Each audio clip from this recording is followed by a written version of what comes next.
Tonight, the cost of living continues to go up. I'm looking for a new place, and man, these places are expensive now. Some days it's just a matter of trying to commute a little bit shorter. The country's inflation rate jumps to a 31-year high. How Torontonians are coping, and do economists see a drop in sight to the spiking prices? Plus, the driver of the motor vehicle, the white Mercedes, has surrendered to police. The driver and 3 other men are now facing charges in connection with a hit and run that killed a 30-year-old woman in downtown Toronto last week. And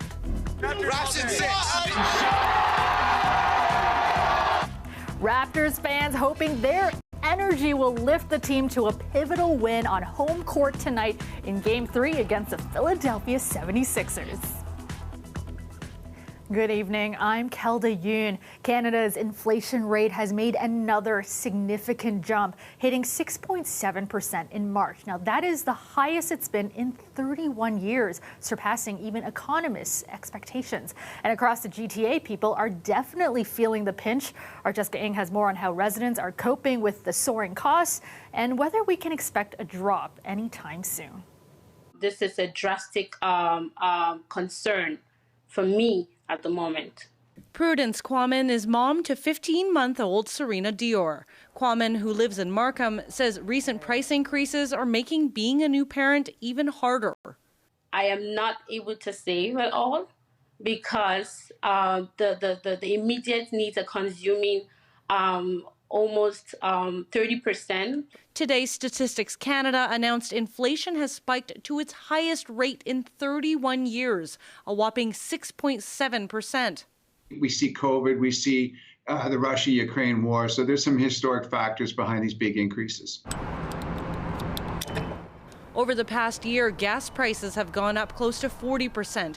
Home and condo owner expenses nearly 17% higher. Home replacements and insurance up almost 13%. Cars and trucks 7% more expensive, and rent over 4% higher than it was a year ago. I'm looking for a new place, and man, these places are expensive now. Food costs, meanwhile, are up more than 8.5%, with many looking at ways to cut costs when it comes to meal planning. Budgeting week to week is what I've been doing with the food, and it's really helping out. You can make your own food. Pack your own snacks when you're traveling, pack your own lunches. Using different resources like apps to access what the prices are currently because they're changing so often. For many young families, this is the highest inflation has been their whole lives. It affects different areas of our personal lives because we have to prioritize the baby's needs and make sure that she's good to go. Experts say getting inflation under control will take some time. The Bank of Canada is aiming to get inflation to around 2%. We're just going to have to strap down, and we're going to have to deal with this over the next year and a half. Jessica Ng, CBC News, Toronto. A 23-year-old man has been arrested in connection with an unprovoked stabbing at St. George subway station last night. Police say a 30-year-old man was talking to someone on the station's platform at around 11:30 when another man approached and stabbed him in the neck. The victim suffered serious injuries. Police released these photos of the suspect today and announced tonight that an arrest has been made. Donta Easterbrook has been charged with assault with a weapon. He's scheduled to appear in court tomorrow morning. The attack is the second violent incident on a subway platform in the past week after a woman was pushed onto subway tracks on Sunday evening. 4 men, including the driver, are facing charges in connection with a fatal hit and run downtown last week. 29-year-old Erin Yoxel was walking in the area of King and Spadina when she was struck by a car on Thursday. Alicia Chasson has the latest on the arrests. The driver, 42-year-old Ertug Direk, turned himself into police after evading them for nearly a week. Police say he was the person behind the wheel of the white Mercedes convertible that struck and killed 29-year-old Erin Yoxal near Spadina and King around 3 in the morning. He has been charged with dangerous operation of a motor vehicle causing death, failure to stop at a scene of an accident causing death, public mischief, and obstructing police. Direk is alleged to be the driver and sole person in the car at the time, but 3 other men have been arrested in connection to the incident. Sineša Bogačević, Milorad Nikolić, and Zakarijac Bilic have been charged with failure to stop, public mischief, and also obstructing police. And that's in relation to the white Mercedes, which suggests they allegedly assisted Dirick to evade police by hiding the Mercedes. We do have that vehicle in our possession. Police found the Mercedes on Monday when Ertuğ Dirick was still on the run. Now, all of these men, the 3 men involved in the vehicle and the driver, have all attended court today. Dirick was already known to police. Aaron Yoksel's friends and family say the arrests are encouraging, but it's all still so painful. A family friend tells CBC News, quote, "While we're relieved and thankful to police for their swift action in identifying and arresting these suspects, it will never bring Aaron back. Learning that the individuals involved in this immoral and senseless act have criminal backgrounds is unsettling. We hope justice is delivered accordingly." Ertuğ Dirick will appear in court to set a bail hearing on Friday. Ali Chiasson, CBC News, Toronto. The Toronto Raptors taking on the Philadelphia 76ers on home court tonight, hoping to take Game 3 in the first-round playoff series after dropping the first 2 on the road. Our Greg Ross joins us live from Jurassic Park. Greg, the Raptors' first playoff game at home since 2019. The atmosphere there electric tonight, but a heartbreaking loss in the end.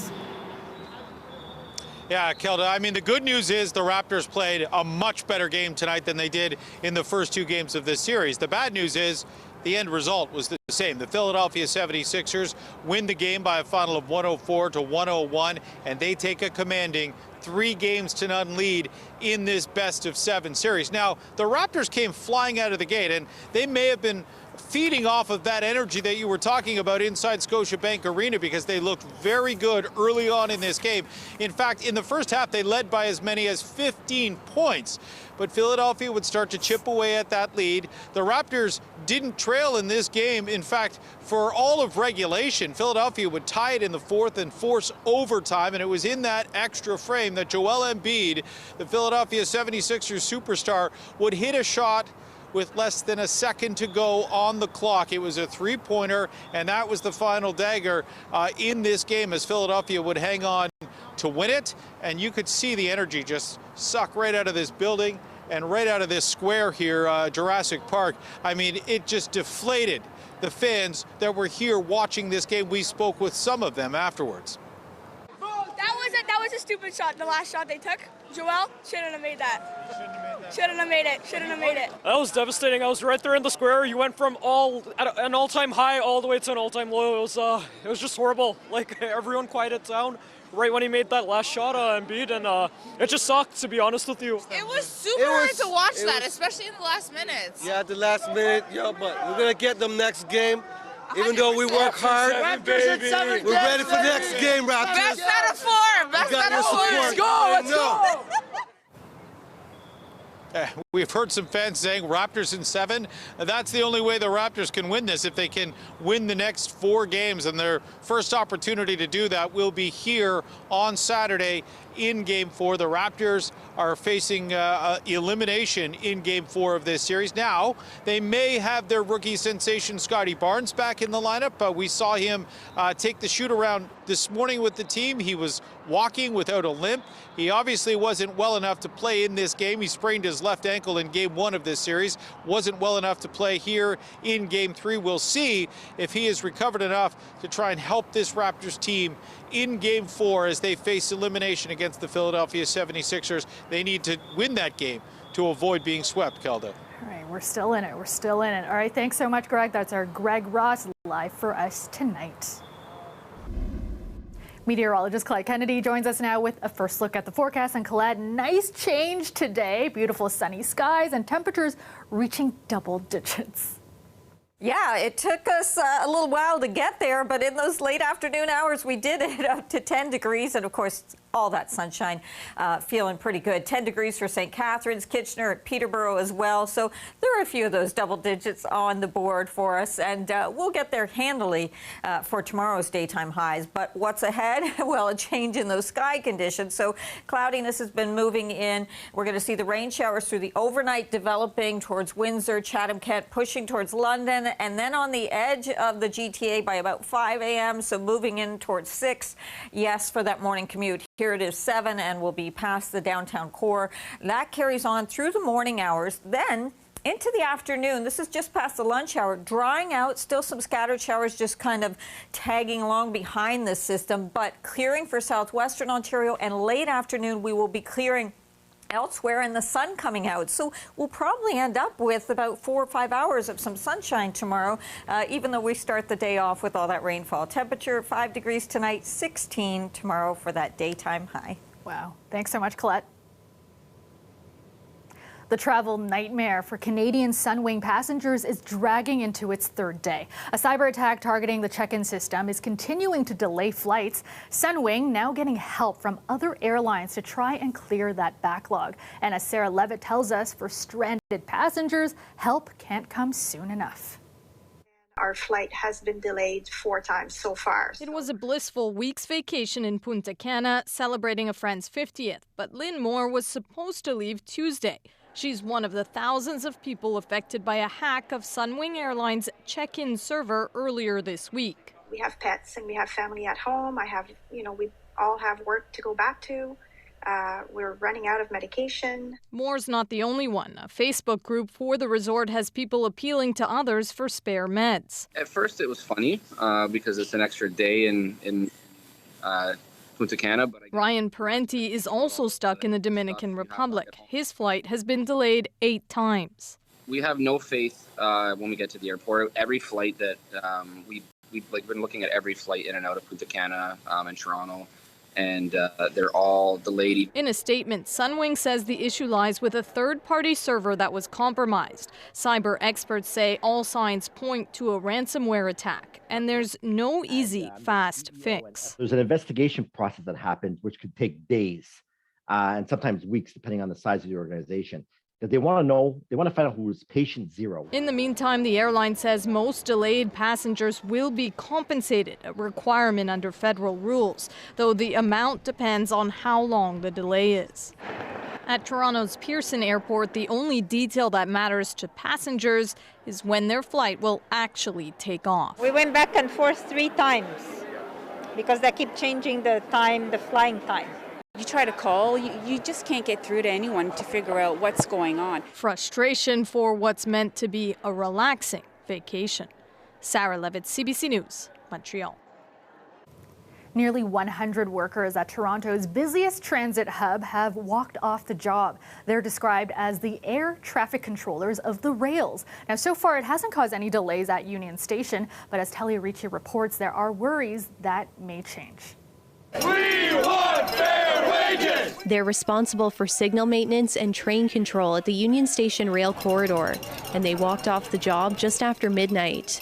We've been at the table for near 2.5 years, and it was time we had to file for conciliation. The 95 workers with the International Brotherhood of Electrical Workers went on strike after the Union and Toronto Terminals Railway failed to reach an agreement.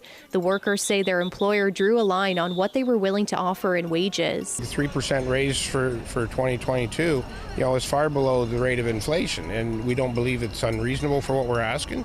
The membership that all works in this area, whether they're commuting or trying to live here, just the cost of living. Our members are having to move further and further away to try to have some sort of quality of life. TTR says the pandemic delayed contract negotiations. In a statement, the operator said the union was offered the same wage and benefits package as other unionized TTR track employees. It's inviting the union to return to the bargaining table or accept binding arbitration. We are available anytime the company is willing to talk. Despite the strike, GO Transit and Up Express trains ran smoothly today. The strike won't impact the TTC. They're very important staff. All are critical. Metrolink says extra staff were brought in to avoid delays, but that's a short-term solution. The longer a contingency plan is in effect, the more stress it does cause to a system, so it becomes harder over time. So we really hope that the company and their workers get a speedy resolution. Metrolink says it will communicate any delays or cancellations, but it's also encouraging customers to sign up for service alerts and check the schedules. Talia Ricci, CBC News, Toronto. We're building more housing faster than before. What they're planning here is to put in, 40,000 people. It's insane. A massive condo development project in York Region is moving ahead, but critics are concerned about how it will impact their community. We'll have that story after the break. Welcome back. Doug Ford making an election-style campaign appearance in Thornhill today. The Premier announcing 2 mega condo developments for York Region. Proof, he says, that his government is building much-needed housing. But critics say the plan will actually hurt the area. Chris Glover explains.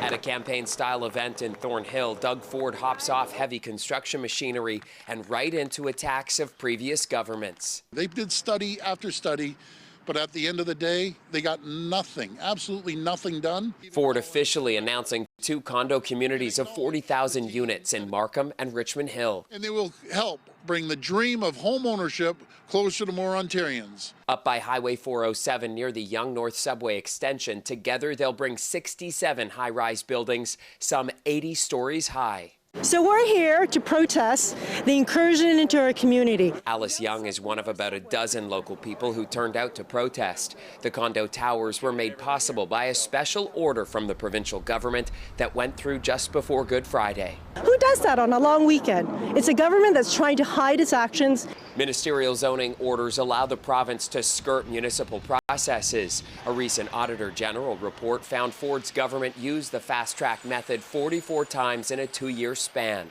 Previously, they were used around once a year. I'm insulted with Doug Ford for pushing this thing through against the wishes of the residents and of the cities. And I'm against the densities that he's put through.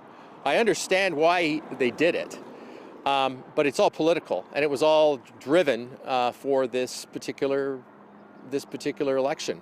The planning process in Ontario is broken. Markham's mayor has been actively joining protests against the province bypassing local governments. But after meeting with Ford today, he was keen to highlight a new transit stop now confirmed for Markham. One of the key elements this morning was that we confirmed that Royal Orchard Station is being built as part of the subway extension. And this has been very critical for us. Friends, let's get it done. Ford appears convinced positioning himself as a fast-tracking home builder will help him win re-election, despite the ongoing protest against his methods. Chris Glover, CBC News, Toronto. The Liberals say if elected in the upcoming vote, they will take steps to make police services more diverse by creating a fund to hire more officers from underrepresented communities. We will also ensure that the police services in this province have the funding and the support for ongoing and regular police training in de-escalation, anti-racism and cultural sensitivity, and mental health. Del Duca also announcing a plan to scrap grade 10 academic and applied streaming, which advocates have long argued unfairly divides students. Scarborough is now home to a new city-run arts center. Officials marking the opening of Clark Centre for the Arts today. It is a beat of our community. It is a bloodline that keeps us going. It is the ink in our veins, the medicine to our pain. It is a paintbrush stroke of genius that paints our perfect canvas. See, art has a way of drawing the best out of us. The center is located in Guild Park Gardens and is expected to deliver up to 90 programs a year when it's at full capacity. Officials say the facility will highlight environmental and Indigenous arts. And you are looking at a live shot of the Toronto skyline, partly cloudy tonight with showers developing overnight. Temperatures holding steady right now at 8 degrees in this city. Let's go back to Colette now with a look at your extended forecast. And Colette, it's looking to be a wet commute in the morning and very windy in some areas. Yeah, we are going to see those winds kicking up, especially for Hamilton, Grimsby, towards St. Catharines, Niagara. So a special weather statement in place for you tomorrow morning. Some of those gusts exceeding 70 kilometers an hour towards even 80. So that's something certainly to watch for. And then we do have these other conditions like the rain for the morning commute. It moves in overnight. We will get into drying in the afternoon and later afternoon into some clearing. That'll, of course, happen earlier for southwestern Ontario. But the temperatures, instead of a little below seasonal like today, how about a little above seasonal on tap for your Thursday? 7 a.m. still wet back through Windsor and through London, some of the heavier rain there, and some showers pushing into the city. And then that carries on through the morning and then kind of tapers to some scattered showers as we get to lunch or just after, and then drying out, and we'll get into some clearing. 5 to 10 millimeters of rain is certainly possible here. Not a huge amount, but that's just for the first part of the day. Then we get into some sunshine late afternoon. The sun's not setting till after 8 o'clock, so there'll be some time to enjoy that. And then looking ahead towards Friday, most of the day is going to be dry with just some increasing cloudiness. Not till Friday evening do we see the next system on that one's heels that's going to be pushing in. And that's really the setup for Friday night into Saturday. We will have wet weather coming back in. So those wind gusts, just having a look at those, pretty strong through southwestern Ontario and along the edge of Lake Erie as well. But you can see through that Niagara region where we're going to have some of those gusts close to 80 kilometers an hour. And then they'll be backing off. But that southerly flow is also what's going to be helping push those temperatures up, right? So overnight tonight, much milder. After -3 this morning, Windsor, your overnight low 8. And we are looking at overnight lows 2 to 5 in terms of what we're going to be seeing around the Golden Horseshoe. Again, it's late overnight before those showers reach us, 5, 6 a.m. pushing into the GTA. Then we go at that after the afternoon clearing. We get that clearing into Friday. Most of the day dry, a little bit cooler. Saturday cooler still. Rain, 9 degrees. Sunday's going to be interesting. The wind flow as this next system moves in. I'm going with 18 because of a southeasterly flow. It'll be a little cooler for the city and close to the lakeshore. But Kelda, I'll tell you, there'll be parts of Ontario that are into the mid-20s as we go into the second half of the weekend. Wow. Thanks so much, Colette. Tesla has made its mark as a manufacturer of electric vehicles. Well, now scientists in Australia want to see whether the sun can give those vehicles a power boost. The idea is to use 18 printed plastic solar panels, which can be made for less than $8 a meter, to charge a Tesla. The panels won't be small. Each of them will be 18 meters long. And part of the experiment is to see how long they last being rolled out beside the cars and then rolled up again.